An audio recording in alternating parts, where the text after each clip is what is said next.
এই প্রথম করগাঁও বাজারে আমি ভিডিও করতেছি এবং আমার নিজ এলাকায়।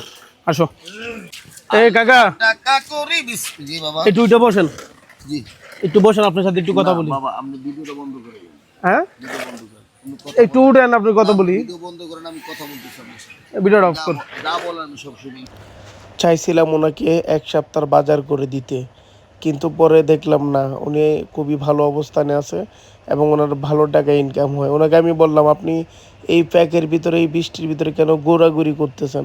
উনি বলতেছেন না হলে মানুষ টাকা কম দেয়। যাই হোক, ওনাকে আর ভিডিও করলাম না। আমাদের করগাঁও বাজারে কিন্তু একজন মুরব্বীর ভিডিও নিতে চাইছিলাম, তো মুরব্বী আমাকে বললো ভাই ভিডিও করিয়েন না। তো আমি ওনার সম্মানার্থে আমি ভিডিও করি নাই।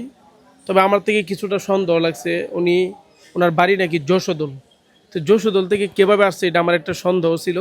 তো ওনাকে আমি জিজ্ঞাসা করি, তো জিজ্ঞাসা করার পরে ভাবলাম দেখ, ওনার যেহেতু সম্মানার্থে আমি ভিডিওটা অফ করে দিলাম, আমার ক্যামেরাম্যানকে বলছি ভিডিও অফ করে দাও।